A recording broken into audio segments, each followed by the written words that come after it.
And the camping's over. Uwi na. Pack up na kami. Kasi malamig na. Sunset is giving. Ganda mo dahil. Hi! So today, we're going to Alcudra camping site.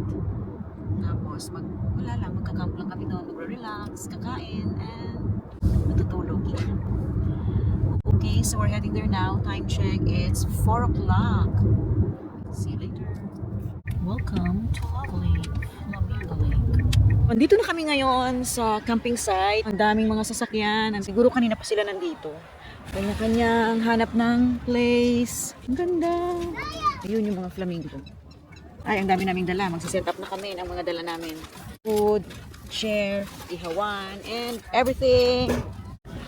9:33 na sa Philippines. Kami, nag-iihaw pa lang dito. Kain pa lang kasi dito, 5:33 pa lang. Yan yung background namin. Diba? Ang ganda. Good night, Philippines! Ooh, sunset is giving. Ganda mo dahil. Shabu-shabu. Maganda mag-camp dito, pero pag mayroon kang LBM, or may diarrhea ka, may problema ka sa tiyan mo, ay wag kang pumunta kasi walang CR dito. So ngayon kami alam mo yun, si Habi, always ready. Mayroon siyang dalang shower tent. Meant for ano lang talaga siya, pag you want to make wiwi, yan, papasok ka lang dyan. Mag-wiwi ka, so ayan, yan yung purpose niya. Yun lang talagang problema dito yung CR, kasi nga open for all siya.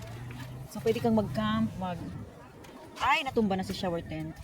Kung maarte ka, huwag ka nang pumunta dito. Kung ang hinihilig ka talaga sa CR, wag na. Instead of gumamit ka ng towel, or dati, diba, gumagamit ng pantakip. So, ito na siya ngayon. Nag-level up na.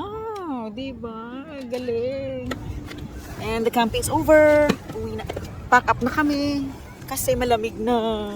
Kaya, uwi na kami. Bye. Dala kami itong ilaw. Dito kasi magdadala ka rin ng sarili mong ilaw. Pag inabutan ka ng gabi, kaya meron kang mga flashlights, different kinds of ilaw. Iba naman, ilaw ng sasakyan yung ginagamit nila.